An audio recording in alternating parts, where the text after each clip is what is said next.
Well, I mean that happens, I guess, in this new era of sports entertainment. Absolutely not. Now they got Gibbs going up against. It's over. It's that was trash. That was over before it started. Don't mind me. I'm booking my hotel room for homecoming. Welcome, ladies and gentlemen, to a special edition of the Gathering of Old Men podcast. Myself, TP. Doc may be on the way. I don't know. He may be on the way, but I I got some wonderful news at halftime of the women's basketball game tonight. Homecoming is gonna be on your boy birthday. It's about to go down. Who asked for that? I did. I seen what God do for other people, and I prayed to my God. Won't he do it? Won't he will? I'm just saying. Hey man, if you like it, I love it. For real, y'all sold out. That's what we doing. The whole city sold out. It's okay. I got another app.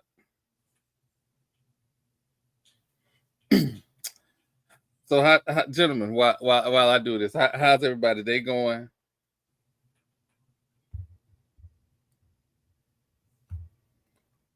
I mean, it's Thursday. Oh, we lost Marlo. Oh. It's Thursday. It's almost Friday. A lot been going on in the world. Yeah, thank you.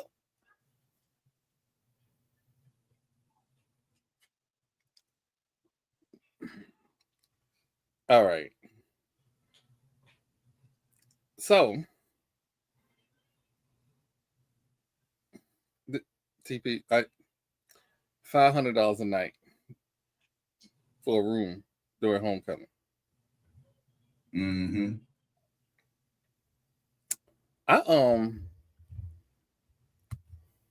We might be RVing it again. It might be an RV thing again. Because I'm not finna spend $1,500 on my birthday weekend.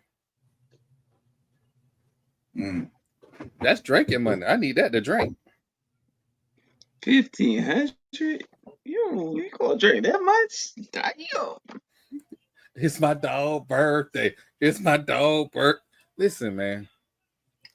I shouldn't even act like this because most of my life homecoming weekend has fallen on my birthday weekend. So I should act better. But I ain't.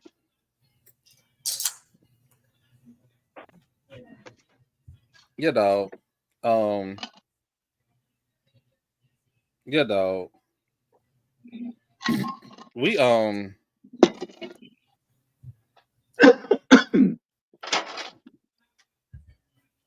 what's the glaring topic we need to talk about first?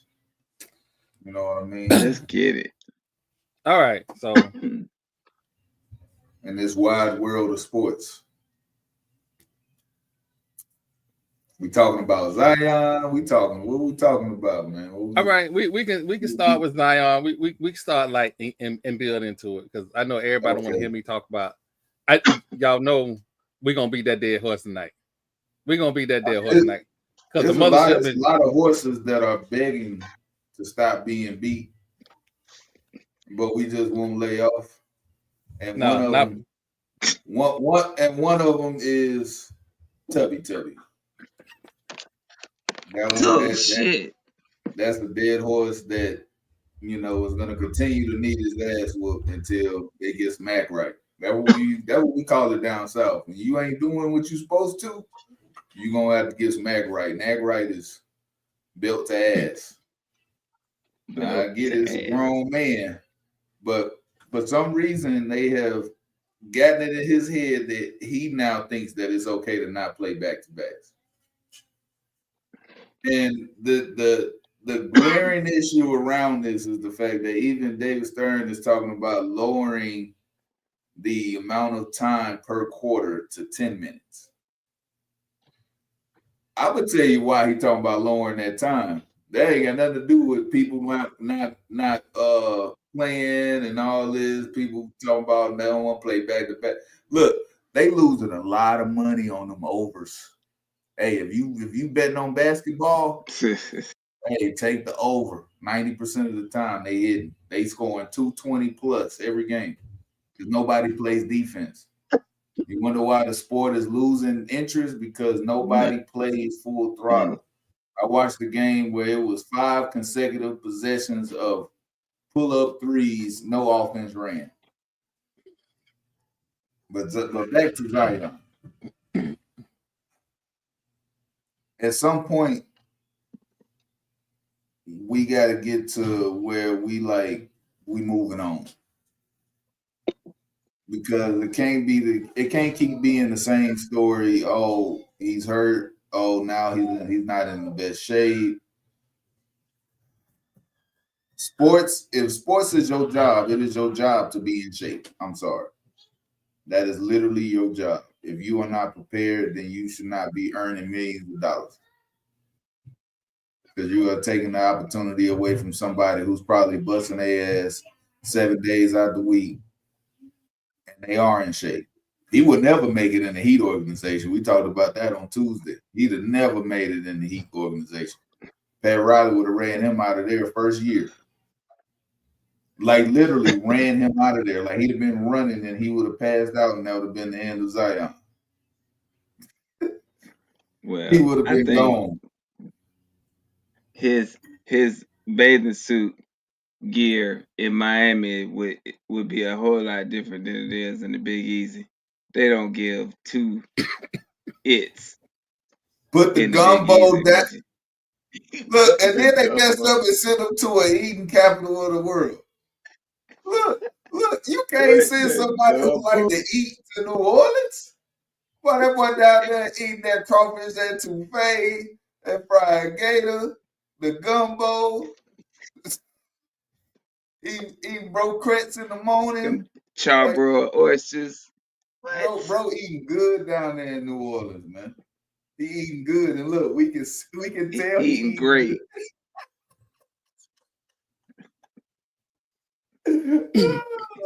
He doing two things.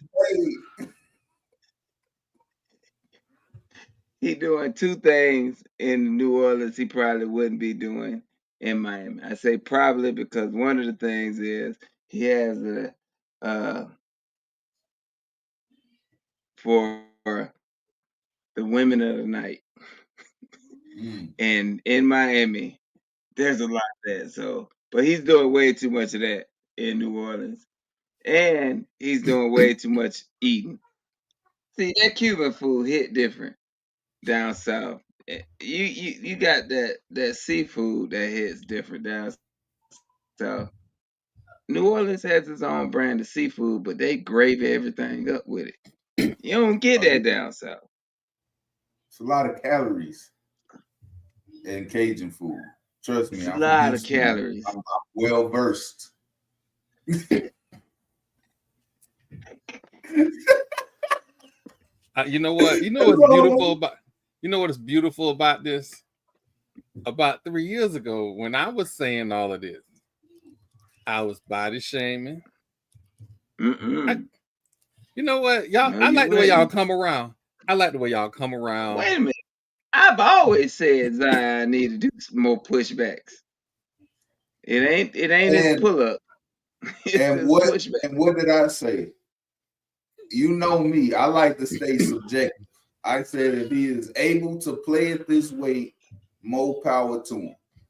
If he is able to perform at a high level, more power to him. But when it becomes a problem, that's when I have to draw back. And now it's an issue. That's all I said. I'm happy. And we're here. We're here. I'm happy. I know me, and I know what I said. When I say I'm happy, You blow out tennis shoes playing basketball, and they brand new. You might dietary supplements. That boy I shoes just talking after one one trip down the court. His shoes talking. made man, a cut. you know, I'm gonna leave that. We're gonna leave that alone. We're gonna move along. I do want to shout out the Florida State women's basketball team putting up 104 points against Boston College. I don't know what y'all thought it was, but it wasn't that. The nation's leading scorer is a Seminole. That being said, What that today mean? Where they rank? today was a good day. 25. They ranked 25th. That's good. 17-4. 17-4. That's good. I'm glad they're doing well. Here it comes. I just said I'm glad they're doing well, sir. That is it. And I hope, they finish the season strong. That's it. Look, Coach Wyckoff has done an amazing job. I'm gonna sing her praises. She comes from Coach Stu's line, so I'm good. But when you have a young lady that's averaging 26 points a game, and you got 5 other people putting up double-digit points, that is tough to beat. Yeah. That is tough to beat. And we thought it was going to be some drop-off when Coach Sue left. Program looks to be in good hands. Looks to be in good hands. Absolutely looks to be in good hands. So, real quick. Oh, are we live? Are we live from yeah, he live from the stadium. Listen. You know what? We're gonna let that the rest of that name we're gonna let that slide because that's got to do with that loss they took at home. I understand what that's about.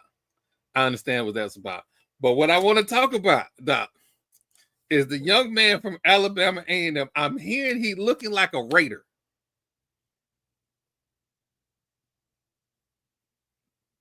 You muted. Man, I'm stuck. I'm here on the west sideline. So it just started. Good little game. Just got an interception.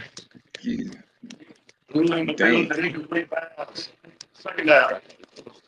pass was incomplete, intended for Pritchard.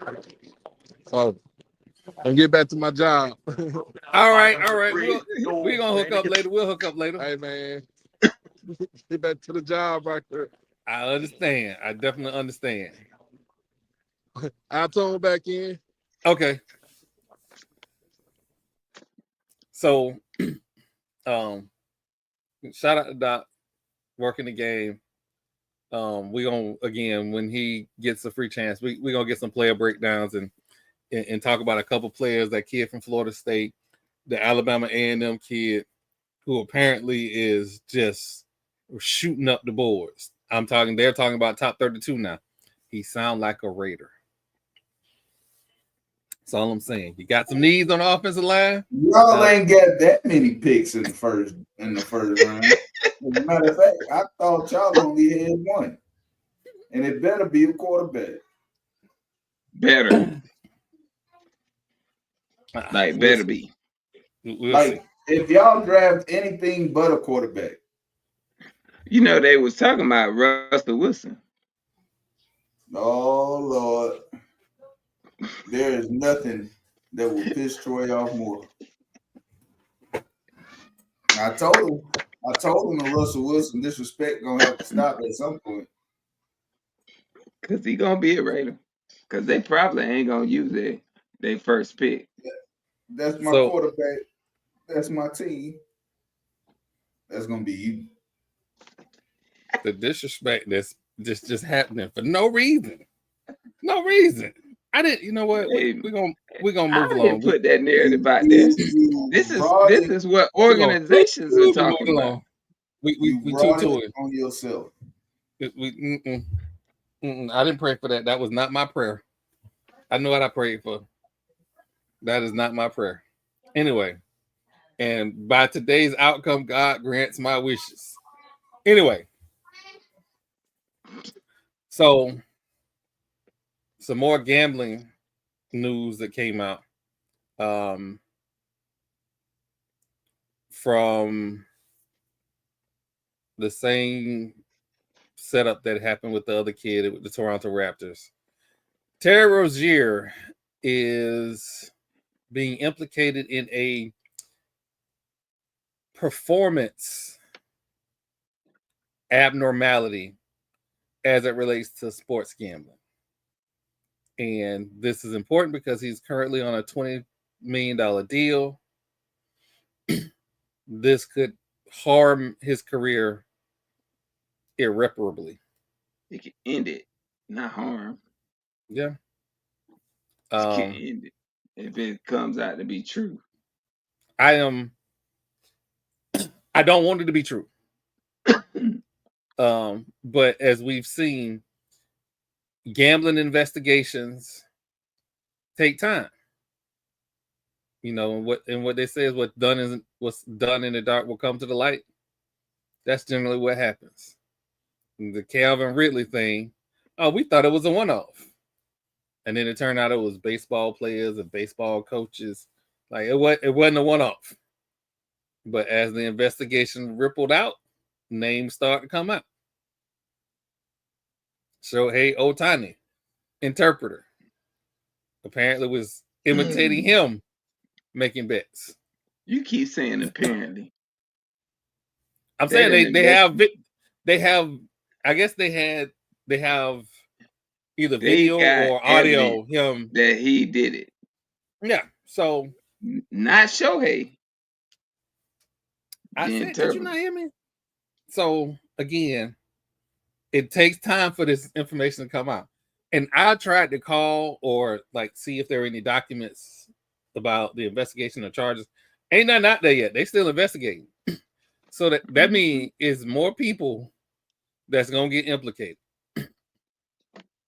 Because, you know, we grew up in the East Coast, West Coast beef. And who knew that the two architects of those two labels would both end up in prison? Me. Shit, me. I knew. I might have set that one up. I think I might have set that one up. That was an alley off the board. I think I set that one up. But that's how investigations work. Like they take time. Somebody start talking, NDA or whatever. Now, interestingly enough, apparently in 2012, 2013, there were rumors about Justin Tucker that he liked to get personal with the massage therapist. It's 2025.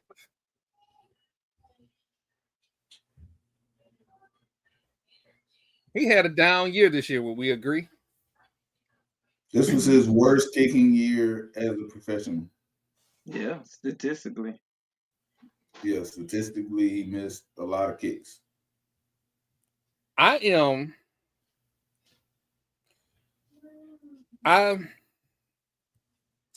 am not normally a conspiracy theorist. And I'm not saying that he did not do this. What I'm saying is, even if he did do this, why wait till now to start trickling out? And we'll find out later on, oh, well, it was just gossip. But that ain't gossip. It didn't take it. How long it took for us to find out about Deshaun? A year? Sure. No, Yeah. they started leaking that pretty quick. You think So so? Yeah, they started leaking that when he was still playing for him. Mm. And then when the organization didn't get behind him, I knew that little brush fire was finna turn into a forest fire. so it's some stuff going on. It is some serious stuff going on, and I'm trying to be judicious. I don't want to convict the man if he didn't do it, but it is 2025 for this to be coming out now. It's kind of wild. I think Now we what? all know you're guilty in the court of public opinion until proven otherwise. Being accused of something is almost as bad as being guilty. Oh Almost. yeah. Because you still have the opportunity to clear your name. With situations like this, you know that there's civil cases behind closed doors that they're trying to get closed, NDAs trying to get signed. But if keeping it silent hadn't worked, that's why we're here now. Because a lot of times when cases like this, they've already tried to settle behind closed doors if they were only looking for punitive damage. If we start getting into criminal, then you'll see, they didn't get the money that they were trying to get. So then they pursue criminal charges, and then the state pick up punitive, and then we're right back in court trying to get money, right back into a civil trial. So, there's due process, as a right, as a citizen in this country, everybody is, awarded due process. So, we can speculate all we want, but it don't look good. Now when are these allegations from? How long ago? 2011. I'm sorry, 2012, 2013. They probably just coming out now because statute of limitations. Mm-hmm. Which is crazy.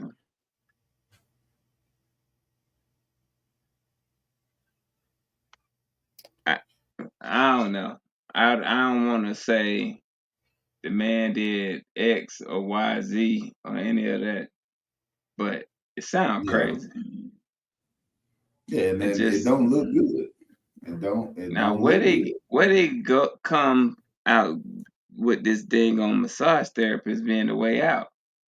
They name ain't Robert Kraft. So apparently, he's been accused of, I don't want to use that, SA of 6 massage therapists. Assault in a sexual manner. Yeah. So it is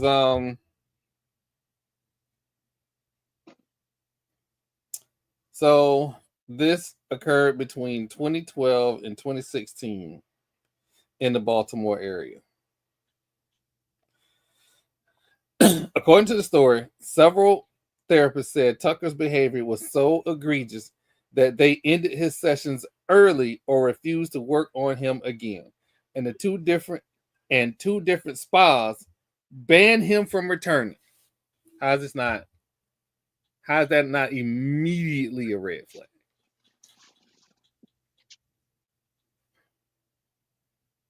I think because he has had a level of success, he had been insulated. That's a way to put it. I don't call it like it is.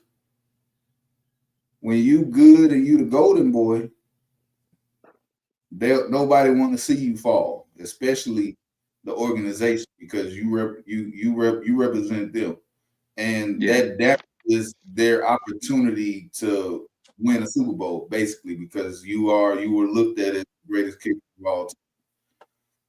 And when you have a situation like that, it's like, oh, no, we got to keep this under wrap. Like, how could you do this? But we ain't gonna say nothing. Hey, you don't say nothing, we ain't gonna say nothing. We gonna hope this just blow over, pay them, and we move on. But we here now, and you can't hide no more. And maybe the organization already knew, and now that they want to move on from him after a tough season, they've thrown him to the wolves. I don't even know how you would like. Even a tough season for him is probably an above average season for most kickers in the NFL. True. Like I think he is arguably probably one of the best to ever do it. He will be in the Hall of Fame if he don't get derailed by this incident. Yeah. But he is a Hall of Fame kicker. I will not read the contents of this story, but if you read SB Nation's story on this, if that's true, he can't come to cookouts, hang with nobody. No. We dude leaving wet spots in massage rooms. Because his actions were actually deplorable. Yeah. You know, by accounts of the reports. So yeah. I'm not a court of law. I'm just reporting the news. Innocent until proven guilty. All of that. But the article's out there. Read it. Read it at your own peril. I'll say it this way. That way. Wow. So, you know, TP, every now and then, my favorite topic comes up: the money in college sports, mostly around media rights deals. And Blue Mountain, I want to make sure I say that right. Oh,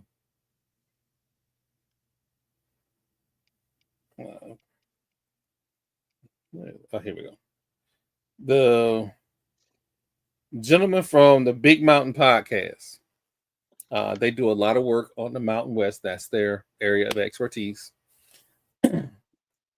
There are rumors that the Mountain West is going to get a $48 to $55 million media rights deal. That's around $5 million per member school. Remember, this is a group of 5 conference, right? Now, my understanding is that if you're doing media rights deals, you're doing it to offset some costs to try and stay competitive with other conferences. And I'm not saying the Mountain West should get Big Ten or SEC money. I'm not saying they should get ACC money. But you know what? Is it too early? It might not even be too early. Hear me out.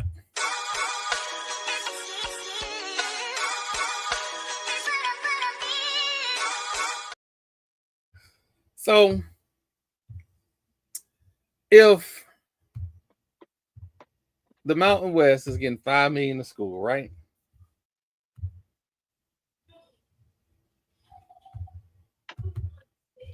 And they are supposed to be able to pay bills and try and keep up with the Power 4. I just asked the question, how? That's the first question. How are they going to be competitive when the Kmart Blue Light Special, the ACC, is getting $30 million? Oh, I'm sorry. They're getting $37 million. This coming year, it'll be close to 40. And there will be some adjustments because of competitive or brand recognition and giving some escalators of Florida State and all of that. There are some things that will be a little different, right? Is that per school? That's per school. 5 million per school, and they'll adjust it for some schools who will get more and less. But No. basically, I'm asking this. This what you oh now? yes, this is per school. Okay. So my next favorite topic is fuck you, pay me. Florida State. Hey, how outdated is this? Because the Pac-12 lost their media rights deal. Right. So this is last year's numbers. Okay. Everybody else's numbers are the same with the exception of the Pac-12. Okay. Just wanted to clarify that too. We don't want any misinformation. Right. So, but the last years that they have on this scale, the Big Ten is going to get $101 million. The ACC is going to get 61. The Big 12 is going to get 57. Do we see this massive jump between 2025 and 2026? Yep. For the SEC? Mm-hmm. Okay. Why do we think that is? Oh, it's real simple. Playoffs. Absolute playoffs. I think the whole point is to try to get as many SEC teams into the playoff as possible. Mm-hmm. So we got to watch how they build in these schedules. You got to watch, because there's no way at the end of the year that there should have been 6 SEC teams with a chance to go to the playoff. Like, I don't know what was going on with the scheduling department, but it was set up in a way to where if you can win this game, you can lose this one and it'll be okay. But there were a lot of teams in the SEC that still had the opportunity. And the Big Ten as well. Like, the Big Ten was top heavy. Indiana looked unbeatable until they played an actual team and got embarrassed in back-to-back games. They literally got embarrassed in back-to-back games. They played in the Big Ten championship. Well, they played in the game before the Big Ten championship and got annihilated, still made the playoff, and then got beat even worse. You gotta watch that. But the Mountain West only getting $5 million per school when there's only 5 schools.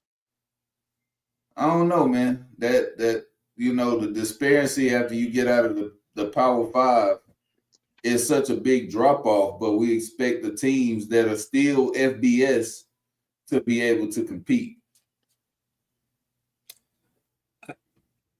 I'll go you a step further. If they can do that to the Mountain West, right? What you think they're doing to the SWAC, the MEAC? I can only imagine.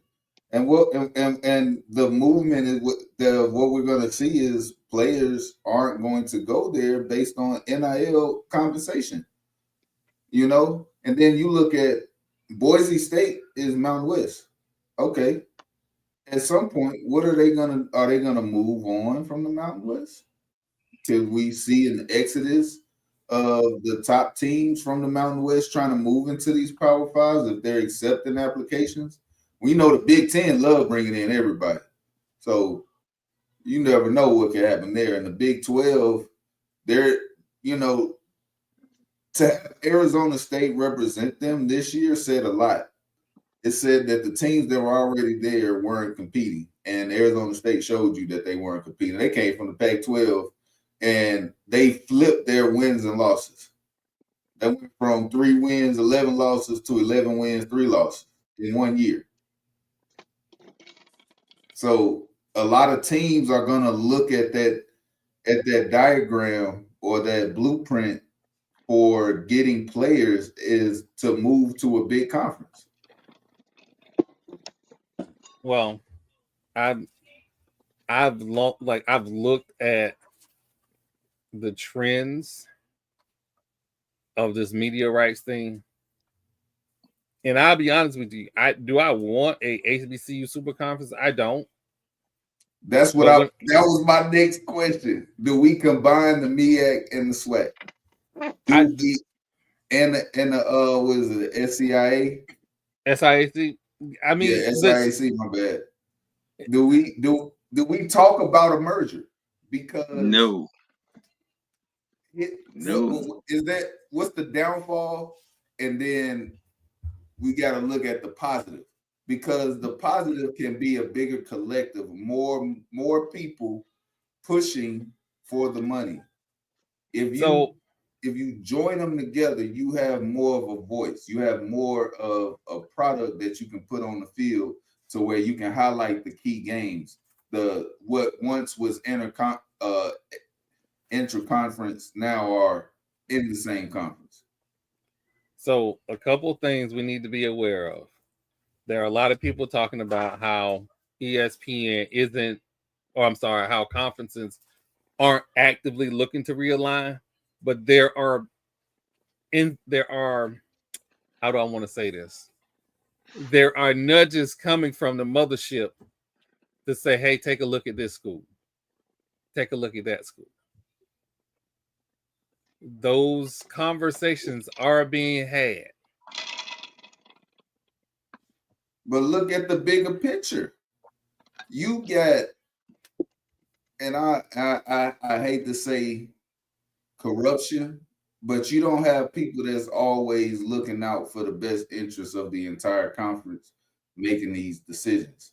Because once it gets merged, they might lose their position at the top. So they may not be looking to move for that particular reason, which is selfish. Because if the mothership is trying to build a mantra, right? If you got a good team, if you only got 2 good teams in each conference and they play powder puff schools most of the games, that's not entertaining. But if they're merged together and now this is the whole conference, and to make it into the FCS playoffs, you got to make your way through this gauntlet of teams, and you put the best teams all in the same conference. Now we got a product. I will say this. The money is the reason for all of this. There are conferences asking for more money, and legitimately so, because the SWAC has been, again, I don't know so much about the MEAC, but the SWAC has been lowballed on their media rights since inception. So I'm looking at it like, okay, if ESPN can lowball the Mountain West, they are growing. They just signed their grant of rights, so the teams that are there are locked into 30-32. But hold up, there's something going on in Tallahassee in courts to say grant of rights might not be the end all be all, might not lock nobody in. So we don't know for sure. In the year 2025, contracts mean nothing. That is the lesson that I have learned. It's a piece of paper. This is what it is. Oh, we're gonna get to that. We definitely gonna get to that. Look, stop me when I'm wrong. It's a piece of paper that you declaring, it's like a gentleman's agreement. But how many times have you shook hands with somebody and then they went back on their word? That's exactly what a contract piece of paper is these days. We see it with players trying to renegotiate contracts in the middle of them. With Florida State fighting their way out of a bad media deal, like we call it what it is, it's a bad media deal. So if you can prove that there was malicious intent in building such media deal, then you have a legal standing as to break it, because the other side have not held up to their deal, or you went into it under false pretenses. That's just a little, a little law for y'all. If It you ain't dig even me in though. That's the best part about it. It ain't even me. See, everybody see it. It ain't just me. But my whole thing is that if HBCUs, because these media deals are driven, and especially with what they're doing for Florida State as far as branding and eyes on and viewership is concerned. If it's about branding and viewership, we can look at some numbers to say, look, your ad numbers, the viewership, say these HBCUs do very well versus your group of 5. So we should be in that. If the Mountain West is getting 5, I don't want to lowball 2, but 2 got to be the bottom number. 2 million per school got to be the bottom number. But they're not gonna want to pay the bottom schools that amount because they're not generating that much revenue. I agree. And here lies our problem. Because And you don't have enough schools. See, it has to be, this is what I'm talking about, checks and balances, right? Because yes, we have these schools at the top that can bring in the numbers, but then after that, it gets real dry. So now the scale is tipped to where we're losing money by investing in this conference. You see what I'm saying? I do, which is why if you're watching this podcast or you see this later, if your grandma and granddaddy or your mama and daddy watching the game on regular cable TV, teach them how to use these apps. ESPN Plus. These are going to be numbers that are going to be usable later on that they can go back and say, hey, our fan base is watching this way. They are fully locked into the future. This is what we can do. Now, also, I'm going to say this.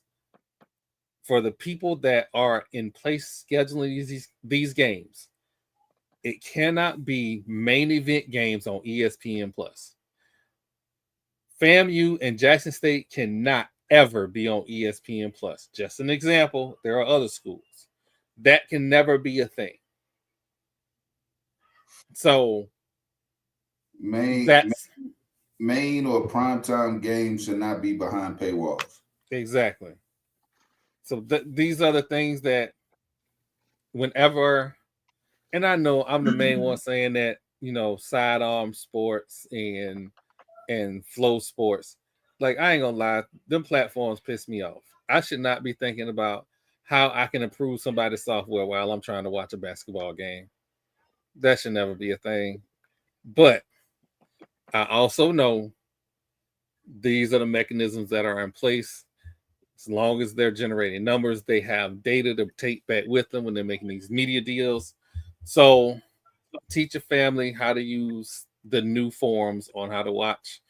And let's just hope that the people who are in power, who are in place of making these schedules, do not allow these games to be all on behind paywalls.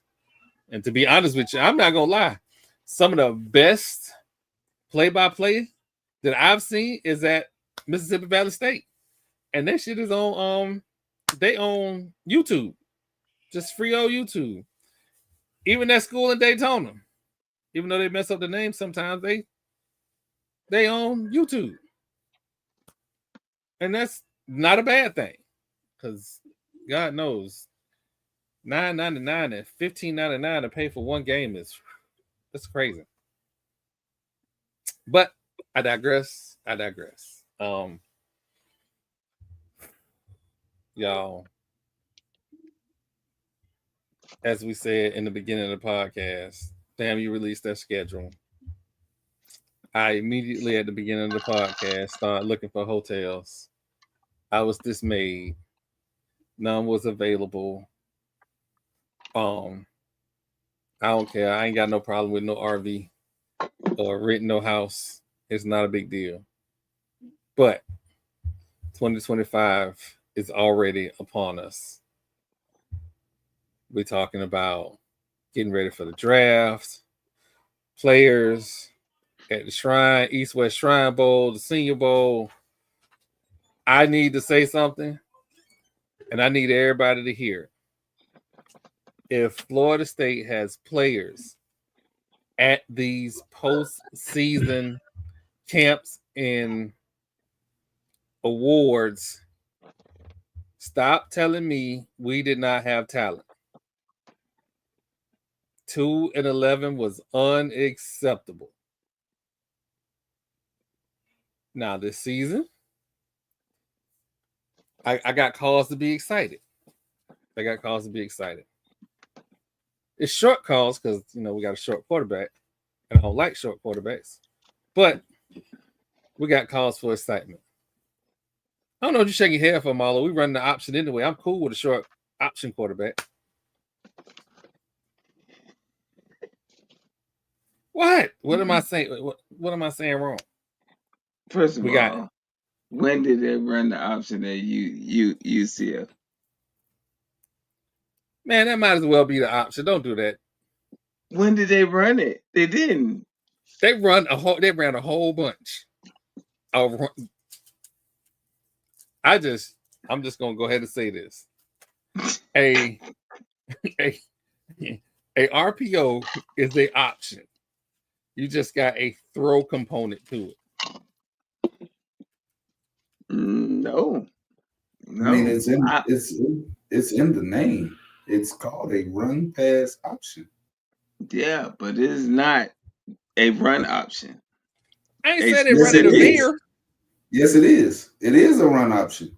Well, it's a possible handoff. It's not an option for the quarterback to bootleg around and looking for the pitch. You're thinking about a triple option. That's why there's different designations for every option, because there's a veer option, there's a triple option. Because a veer option doesn't necessarily mean that you're going to have a pitch man. It's a fake the handoff to the bootleg or fake a handoff into a power type play for the quarterback. They're all options. If the quarterback hikes the ball and the play isn't set in stone to what he has to do, either hand it off, throw it, or run it, then it's an option. Yeah. But what I'm trying to get Troy to realize, that the option that we tend to think of when somebody say they finna run the option, that ain't what Florida State finna do. No, they can run a read, but they can run read options. They can bring that back. I mean, read options. And shout out to, I hate to do this, but I got to shout out Chip Kelly, because he has originated the spread option. Because there's a difference. When you're a spread option team, you use more jet sweeps, more read option type deals. But you can send a man in motion, fake it to the running back, and the motion man stays the pitch man. Now it's a triple option, but it's still you're operating out of a spread set. What the Navy does and what the Army does, they've evolved even to the point where they're not a 100% triple option, where it's just fake it to the fullback up the middle, run the wing, and you know what I'm saying, because you can't cut the edges anymore. They took that away, so you can't cut the edges, which we talked about it on this podcast, which severely hurt a lot of the service academies offenses. Mm-hmm. But I think Florida State incorporating a version of the option can only help if ran properly, because we see it at the pro level. The Ravens run the option very well. They didn't run it well enough to get to the Super Bowl, but that's another story. We see it at all levels. We've seen the Commanders. They ran option. I want to say at least 60 to 70% of their plays were option plays, where it was a run, pass, or keep option. So if Florida State can get a quarterback that can run it, because it all starts with the quarterback. If your quarterback can't run the option, it will not work. Y'all remember the Titans when Sunshine came? He couldn't run the option. He couldn't pitch it. He said you throw the ball, but you can't pitch it 2 yards. Okay. If you can't read that DT crashing down and keep it, and you getting your running back destroyed, that's a bad version of running an option. That's a read option that you are setting up to fail. If you don't see that the linebackers are pressing the line, and throw it behind them, you have ran the option wrong. The whole point is to give your offense the ability to adjust on the fly, because these defenses are getting more exotic, even at the college level, to where you can't just have drop back and throw or straight ahead run. There has to be some wrinkles thrown in there that's gonna make the defense play honest, basically, because if the linebackers are crashing on every run play, they're blowing up all your runs, and you don't have an RPO set up to where you can get the ball behind them when they blitz, then they're just going to destroy your run game all day, because these defensive linemen are getting bigger and faster and stronger, and you can't block them. So the only thing that you can do is keep them off balance and make them play honest. So again, I'm filled with hope. Gus is a national championship appearing and national championship coach. So I am hopeful. I don't know about this defense yet. I got to see. Y'all go 2-man under all year again, you're gonna get cooked. Didn't they have a new defensive coordinator come in? Yeah, new defense coordinator came from Nebraska. Yeah, they all the coordinators like it was their fault, but that hey, don't shoot the message. That's what I'm saying. If we got players that are shooting up the draft board, like we got make this make sense. There's a corner that's gonna get drafted in the first round that did not have an interception all last season. The intangibles are there. I'm gonna ask you a question. Before we got to the draft last year, had any of y'all heard of Quinyon Mitchell? No. Doesn't matter what you do in college. It does, but it don't. You can't have a horrible college showing, but being talented and being on the wrong team is a thing. And, this is another example of that. Yep. Or being in the wrong system. I ain't gonna say the wrong team, because I feel like, as people, we tend to be where we need to be. It's just, if you fight against going somewhere where you should be better or what's better for you, then what I'm saying, that's a personal choice. But if he felt like Florida State was where he needed to be, then he was right where he needed to be, regardless of the system. And he's talented to play at that level, or at the Division I level in the Power 5 school. I would say almost every kid that can make it to a D1 school or start on a Power 5 school, with the right work, you can get to that next level. Yeah. Well, again, I'm hopeful, but real quick, shout out to FAMU's women's basketball team. They beat Alabama State 82-46. Hands and feet.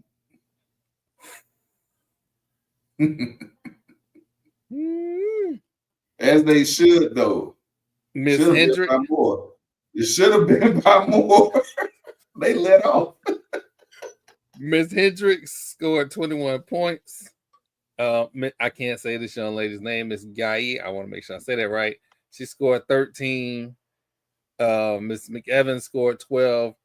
They had 3 players in double figures and 2 players that was almost in double figures. So it was a team effort. Shot 48% from the field. I'm scared to look at, because they 5 steals. They only had 10 turnovers, and they forced 15.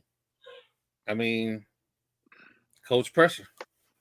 She do what she do. All right, Marlo. So you kind of skated, but your former coach had a whole week to learn how to say Duval. And he said Duval like a pussycat. First, I congratulate him on getting the job. You know, we got something good cooking in Tampa. That's why people come and get our intellectual talent. So I mean, he was the first year. I'm yes, Troy. What what? He made Baker Mayfield look like a real NFL quarterback. Mhm. Them people don't grow on trees. Them He was people gonna get touched a by job. God. He was gonna get a job. But do y'all have somebody else that is touched by God that can make Baker Mayfield look like a quarterback to the playoffs?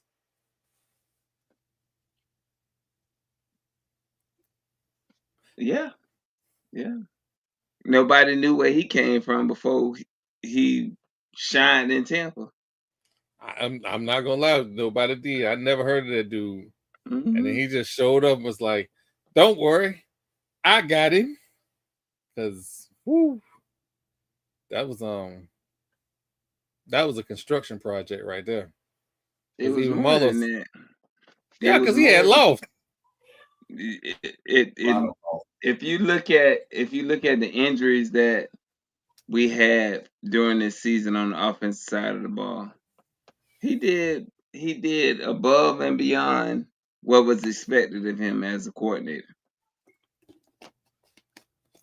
I will wholeheartedly agree.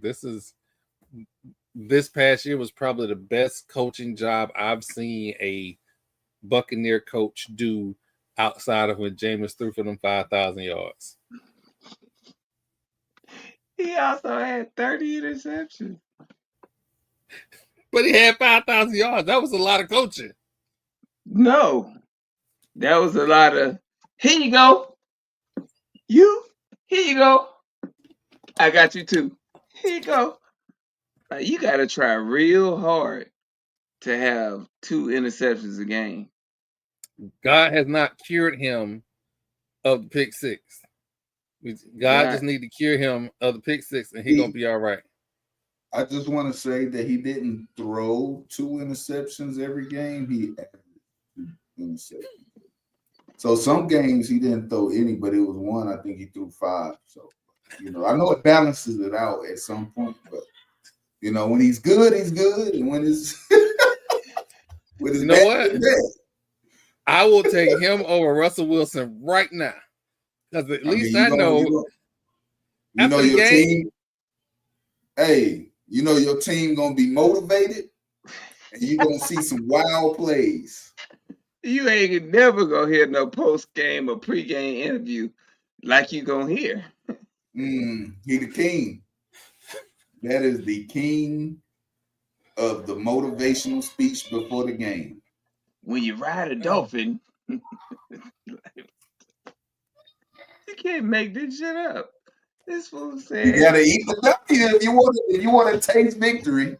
Then you have to eat the W. That's bottom line.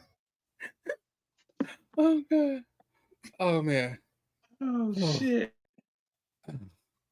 God. So Marlo, well, I'm gonna say this. I am an unabashed FAMU fan. I am a venomously dedicated fan. And sometimes I take offense to stuff like I'm an alumni. And I'm not apologizing for that.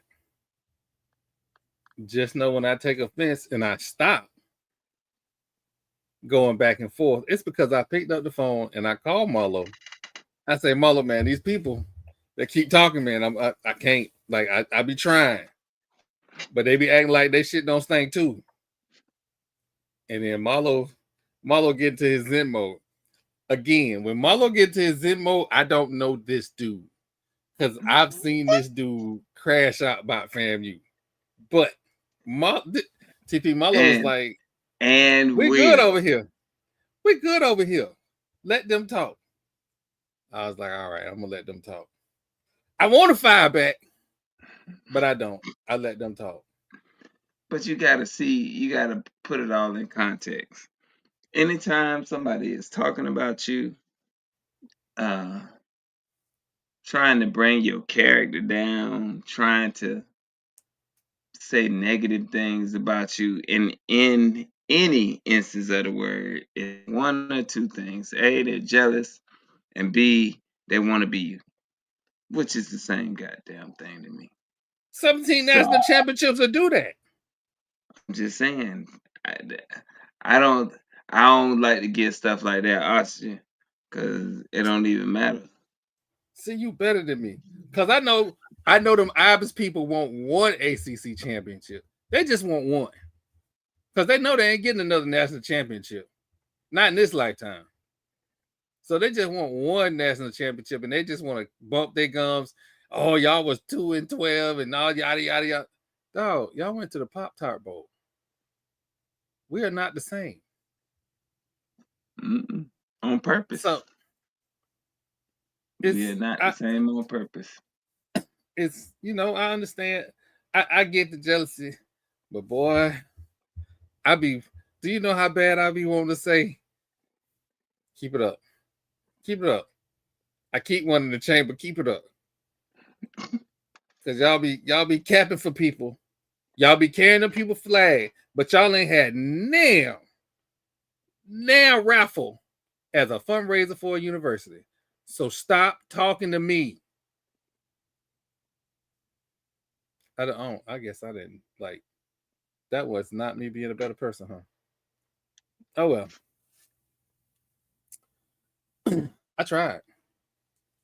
They started. No, I don't. They started. I did listen, they started. I have tried to be a better person. It did not work.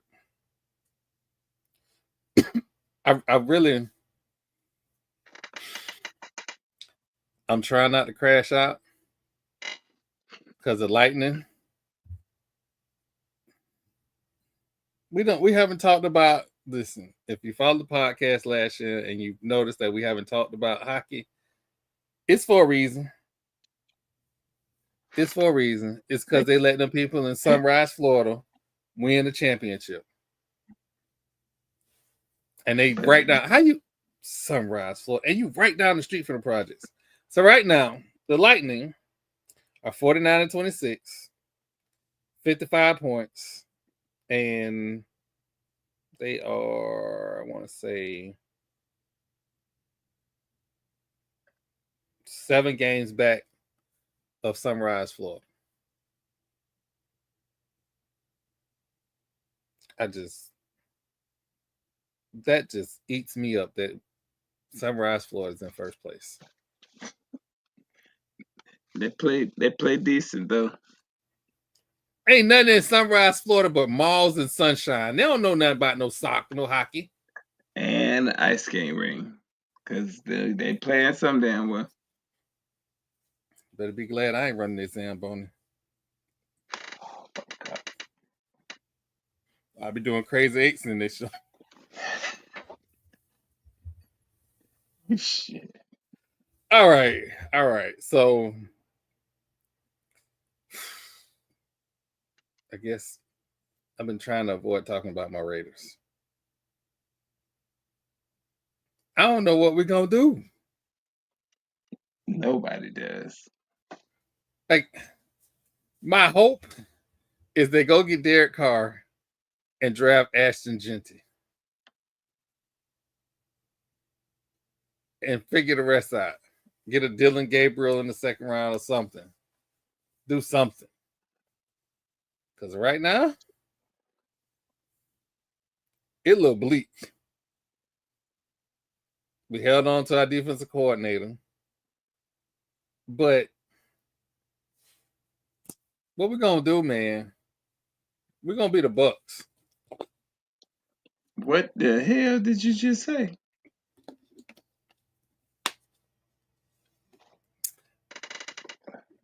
See, sometimes you got to show people grace. Because God looks out the baby and fools. And you 50 plus. So all I'm saying is we're going to be in a situation where we know we have no chance of winning a Super Bowl. That's all I'm saying. yeah. What? I don't know what I'm. Y'all gonna be in the position of winning a bowl, but it's only when they go to the bathroom. I'm trying to be a better person. Y'all Oh ain't God, finna win no Super Bowl, bro. y'all ain't either. That's why I said we're gonna be in the same position as the Bucks. Like at least TP got a shot. You don't think the Bucks do? Hey, don't throw my Texans in this little rivalry y'all got that damn near predates the Texans. I don't know. I don't do that. Talking about we actually got a shot. No, we have a great opportunity. Did he freeze? We have a great opportunity. But for the record, it is not me. It is that character right there, Mr. Troy. The Texans have a good coach, a quarterback, offensive weapons, and a defense. Oh, Mhm. since we're talking about the Texans, you just brought it there. Oh shit! There was a firing within this last week. We missed it. You missed it. I didn't. Bobby Slowick is out as offensive coordinator of the Houston Texans.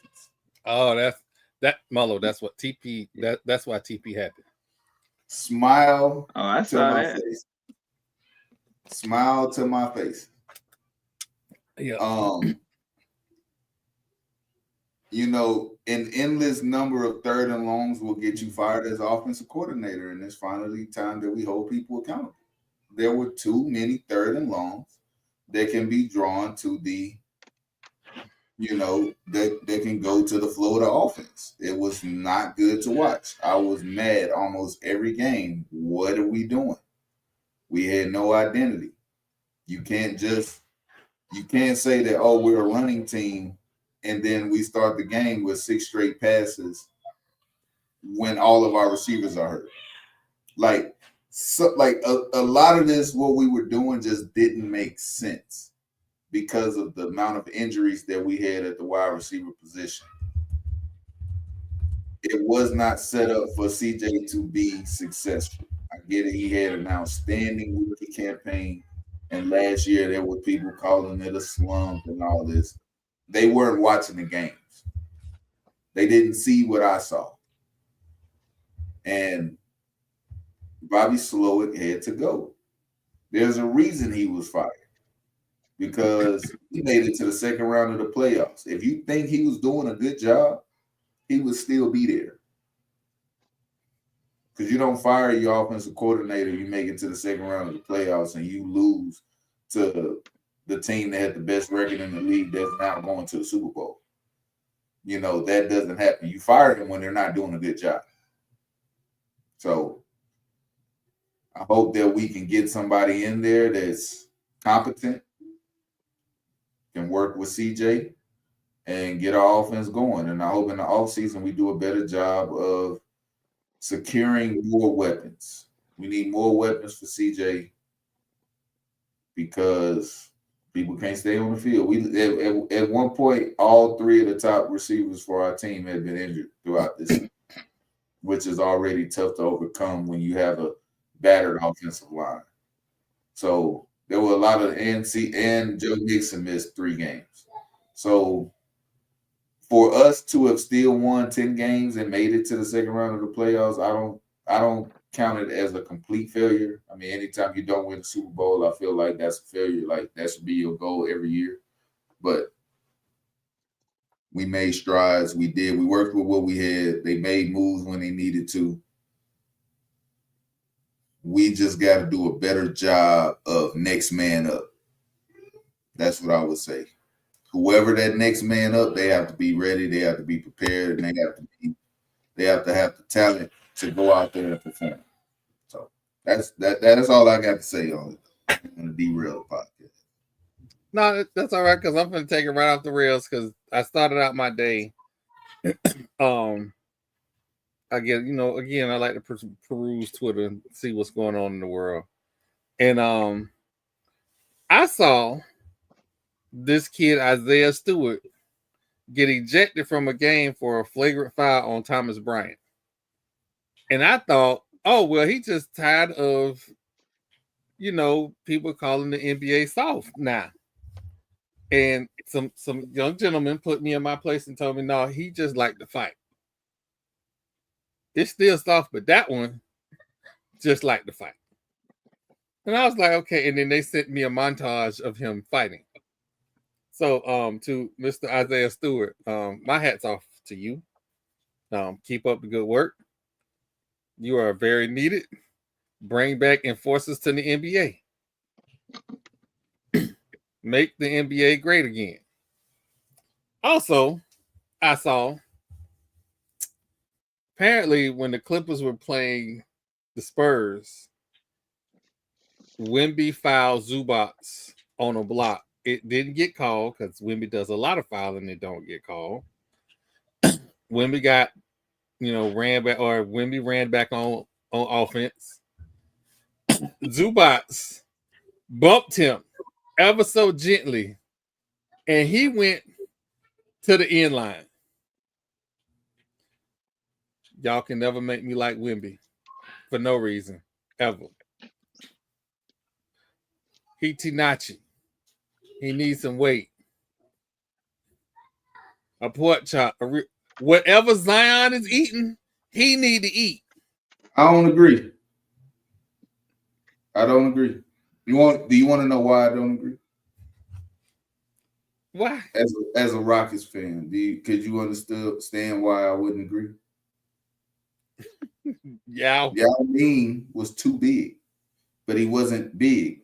When you 7'4", 7'5", and you start putting on too much weight, it's detrimental to your lower body. So Wemby, weight room, yes. Weight, no. You can get stronger, but you don't need to gain, 20, 30 pounds. Nah. So you can bang with the big guys down low. Like if you have he has to be his own player because we've never seen anybody like him. You know what I mean? This is a unicorn. We've never seen this before. So and people are gonna dissect every aspect. That's what we do as fans. That's what we do as we are the media. So we're gonna dissect it, but I don't think gaining weight is the answer. We can't see videos of him flying across the court no more. That can't be a thing. And you know what? And then this is why I like the old NBA. Charles Oakley used to get mad when Patrick Ewing used to get in the fights. That's not Patrick's job. That's Charles Oakley's job. So I don't know if nobody got the memo on the Spurs that this the franchise. Y'all don't let him get thrown across the arena. That's not okay. And then shout out to the vets that stopped Wemby from trying to run up on Zubac. It was not going to end the way you thought it was, Wemby. It was not. You might have got a couple licks off, but if he would have got his hands on you, it's rapsies. Bring a stick to a gunfight. All I'm saying. So better not. I'm just saying. He looked real frail, getting tossed into the damn stands.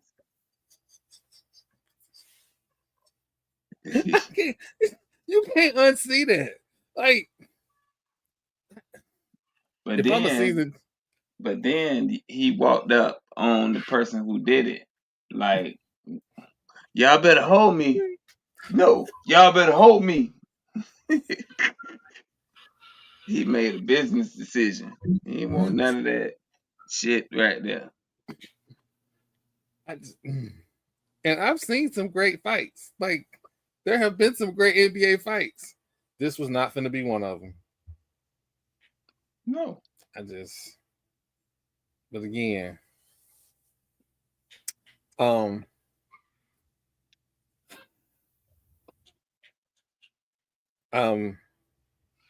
trying hard to be happy about my Knicks. I am. I'm trying hard, but when you're a Knicks fan, you get real cautious the closer you get to playoffs.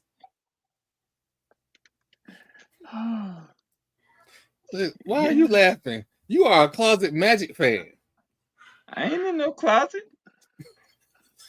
Ha! Ha! Ha! I'm out here in these streets, pimping. In the closet. Oh shit. That is not what I meant, and you knew it. Oh God, I'm just saying. I'm a fan. I'm a rock with my Magic before I root for any other NBA team. Oh, yeah, we gonna get canceled for sure. No, What? no, I did not say nothing wrong. I just listen. I was about to like go down that road, but I had to restrain myself. I was referring to the Magic. That's what I was referring to. You're not like we see the Buccaneer gear, we see the FAMU gear, we've seen the Lightning gear. We've seen Lightning gear. TP, we ain't seen the Orlando Magic and the Rays gear. We ain't seen you repping Rays. Yeah. And not repping Orlando Magic. Because they piss me off. You can blame Otis for that shit. Okay. You know what, TP? I'm scared. But I gotta find out how did Otis piss you off and make you not Did you not see the moves he made as general manager? Yeah. I rest my case. You know what, TP? I could feel sorry for Marlo. But again, these are the same gentlemen that told me, hey, we're in the box suite. You should come over. Tip off is in 25 minutes. I live in Tampa. If I get to the arena in 25 minutes, I am now flying the Lux capacitor. Because either I'm going to jail for reckless endangerment. You're going to jail. Yeah. So you might as well get them thoughts out your head, sir. You the one putting them thoughts in my head talking about, oh, we got tickets. It started. I will never forget that. Never. That and when I got left in the parking garage. Them two events staying in my mind forever. What did you do that led you to getting left? I'm gonna blame you. I don't know. I ain't never got left, so I feel like when people get left, it be their fault. Because I've had to leave some people, and I felt like it was their fault, and I got back to where I was going with a clear conscience. Hey,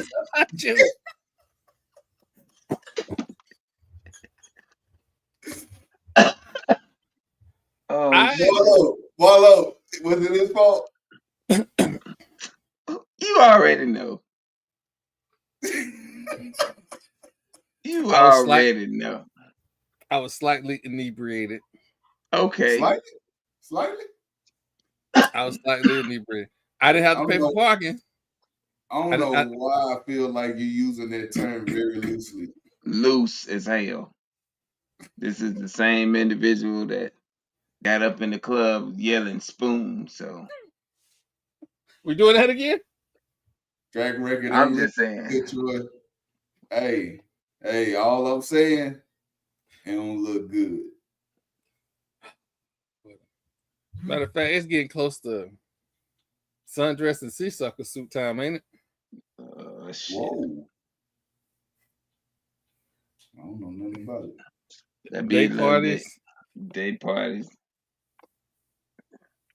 Getting warm again.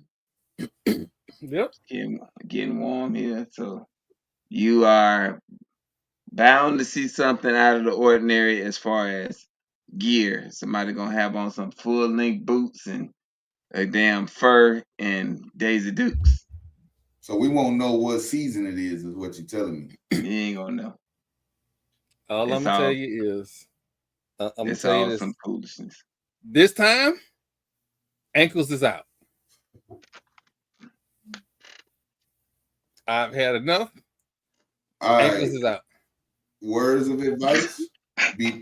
Before you pull them things out, you make sure you shea butter them things down. Absolutely. Absolutely. Coconut oil, cocoa butter, or shea butter. Mm-hmm. This for all the ashy folks at home too. Don't Because I know, because you know who you are. Yeah. Because you out there with your ashy legs in the summertime thinking, oh, the sweat gonna cover it up. First of all, that's nasty. Moisturize your skin, people. Oh shit. Oh God. Well, This grab the steering wheel. Fuck it. oh God. Oh God. All right. So Stu said, again. first of all, let's unpack that for a second before we move on. You are making it a life goal to walk around with some hard bottoms and no socks. You are going to destroy them shoes.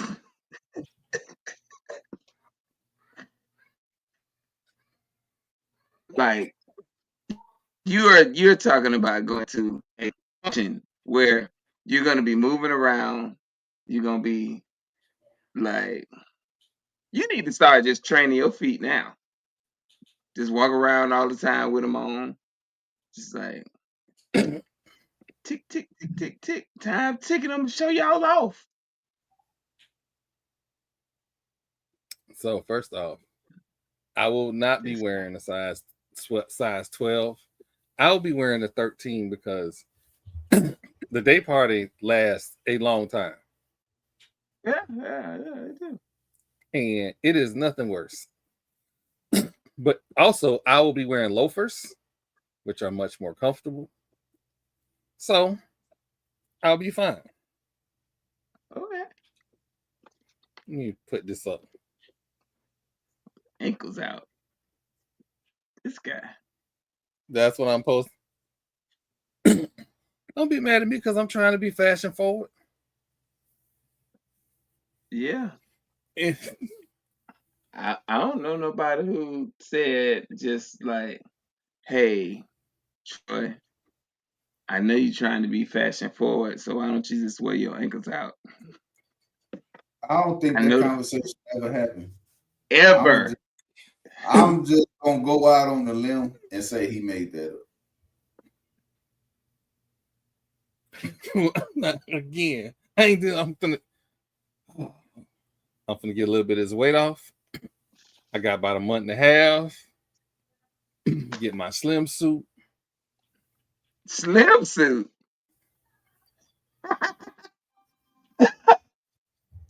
That did not come out how What? Hold on. We just had a Fat Mouse Sports first. I'm going created a new form of attire. I'm gonna hire a film crew. I want to say he misspoke, but at this point, I'm not sure. I'm going You bring your ass to a day party in a slim suit, as you said.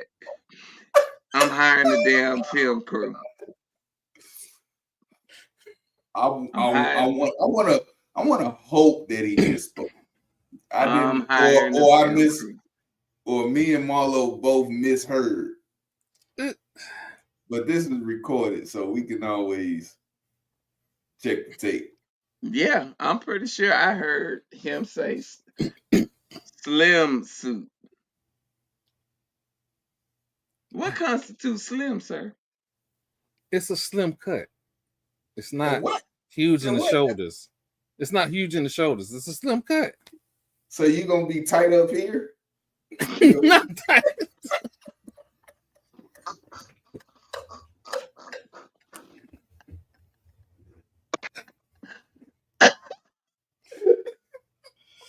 Oh God. Oh shit. I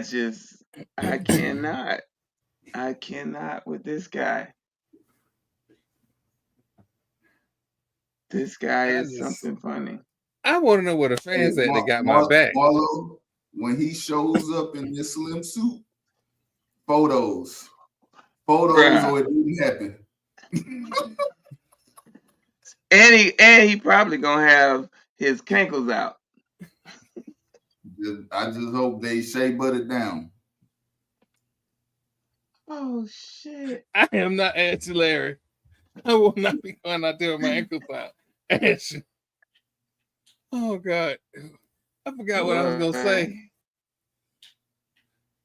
Oh, I forgot What more is there to say? You didn't say all that. Ladies and gentlemen, okay, so quick heads up. If you follow me on Twitter, go to fatmousesports.net, go to the podcast. The Madness Basketball Podcast can now be found on both Spotify and on iHeartRadio. So you can consume it everywhere now, just like the regular Gathering of Old Men podcast here. So go ahead and check that out. There is a new episode uploaded. There is also, for last week's Gathering of Old Men podcast, there is a teaser episode. And then that episode will go live a little later on in the morning or early in the morning. And this episode will go live tomorrow. The late upload schedule is because of Gasparilla last week. It's Gasparilla. So that's all I'm saying. It's Gasparilla. That being said, TP, what you got for us this week? I already gave y'all my spiel. I'm talking about my Texans. You know, we got to do better this offseason. You know what I mean? Well, I want to take the time to, you know, send prayers to all the families, you know, the people that lost their lives in that horrific plane crash last night. Definitely not something we ever want to see, you know, and then to find out that there were, you know, children on board. Also never a good thing. You know, these angels didn't get a chance to live their life, had that opportunity taken from them. So, you know, just want to send prayers to the family. You know, everybody's speculating about what happened. It was Trump, it was Biden. I don't really get into all of that. You know, being somebody that worked for the military, like, I have to stay, you know, objective, and only thing that I can talk about is, you know, the families that we know were on there, and this was real loss. This isn't a political thing that I care about I don't care about anything politically when it comes to this. I just want to send prayers to the families of the people that lost their lives yesterday. So, yeah. We've had a lot of tragedy so far this year. So, you know, it's been a rough 2025. You know, we've had multiple occasions of, you know, mass death, and that's, you know, it's not a good start. So I can only hope that at some point we can, I don't know. I really don't know what to say about it, you know, about the events that have taken place. You know, we've had terrorists, operations on U.S. soil, which is never good. We've now mobilized troops to secure our borders, which I do agree with. Our borders should be secure. People should not be able to just walk into our country and do whatever they want. But I feel like we just have to be more united, because I always have felt that political parties done nothing but divide this country even more. And then we use race as a tool in the political game. And we have to get past that at some point, because if we want to be the best country in the world, then the division that we have within ourselves is only leading us further into despair. So, you've always heard the saying, united we fall, united we stand, divided we fall, but we've always been a divided country. So we just got to work together. Look at your brother, look at your sister, people across the street. We're U.S. citizens. So if you have disagreements politically, you have to find a way to get past that and do what's best for your family. So that's my 2 cents for the week. See y'all next week. We'll be breaking down the Super Bowl, even though it's probably going to be the Chiefs again. But we still got to break it down, because, that's what we do. Marlo, what you got for us this week? Well, I would like to commend TP on taking time to recognize these families. But my time is going to be tacking a little bit different. I got beef, y'all. I got beef with a fast food chain that I grew up on. And that chain is Popeyes. I'm going to give y'all a little background on why I got beef. I went into Popeyes. Have to choke a bitch? Yes, sir. I went into Popeyes yesterday. Now, I normally don't do that. I normally like eating at the house. But I went in there because my daughter had a little thing she had to do late. And I ordered her some food, ordered me some food. I did 2 separate orders. I ordered her boneless chicken, and I ordered me a 5-piece that I was going to share. It took 45 minutes before they tell me that they waiting on mild chicken to get done. 45 minutes. And then when I went to ask about why the food taking so long, one of the little cashiers said, and I quote, "Hurry up and get that order so we can get him out of here." And said it just like that. Now, mind you, top to bottom, in that store, the attitude was the same across the board. They were overwhelmed, and I felt they thought they were entitled to just have a job, and people are supposed to automatically come in there and spend their money. But that ain't how that works. Like, y'all are providing us a service, that's why we pay. They literally, and I said literally, got offended when I said, "Why is it taking so long?" So I wrote the corporate, because I don't just want to not say something, but I wrote the corporate. Then I deleted the Popeyes app off my phone and told them they won't ever have to worry about me patroning their business again, ever. I don't care if it's the only restaurant on a deserted road that's open. I won't eat. That's how strongly I feel about this disrespect. And that's my opinion about Popeyes. And I feel very strongly, if I'm spending my money, treat me like a customer. Don't treat me like a problem. So, yeah, that's my soapbox for this week. Fuck Popeyes and everything the organization stand for. Fuck they chicken. Fuck them spicy. Fuck they wings. Fuck that Popeyes sandwich. That chicken sandwich. Fuck all of them. And I mean that shit. I'd never eat in that motherfucker again. But they on the permanent list forever. That's all I got. Oh, wow. They didn't expect that one from Marlo. I expected some smoke. I ain't expecting the tuba player. Whew. Fuck that bitch in the back that was taking out the garbage and seeing people standing there waiting, and he could have went there and washed his hands and helped cook. Fuck him too. Oh, wow. All right. Oh, that is passion. Like, that's something you're gonna get on this podcast. You're gonna get some passion. This week is a little interesting, right?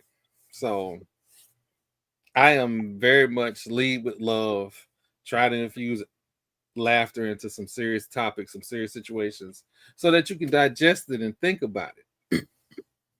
I also, again, I like to use the term media, and I even say I'm a journal troll. In that journal troll, there is journalism in that journal troll. So if there is something that comes to me, I'm going to research it. I am very protective of the people who watch my podcast and what I deliver to them. And I've had people in the past come to me and say, hey, Troy, we want to do X, Y, and Z. Well, when I do the research, I say, it's not a good fit. For some strange reason, I am giving off conservative vibes. Maybe it's because I have nice things to say about Devron. He from St. Pete. I'm going to treat him like he from St. Pete. Them peoples. I don't know what it is. I'm not a conservative dude. Am I pro-business? Yes. But I'm pro-business that business serves the community. Not the business leech off the community. There's a difference there. So if the politics of my business doesn't serve my people, I have a problem. So when you reach out to the Gathering of Old Men podcast, Fat Mouth Sports, please understand, as 3 African-American men, we are very African-American centric. I am pro HBCU. I am pro black quarterback. I am pro people having a livable wage. I am most certainly anti this word DEI. And if you say it to my face, it might be something. Tread lightly. I know the N word when I hear it, even if you're using different letters. This platform is about love and acceptance. Except Period. for Popeyes and BCU. Fuck both of them.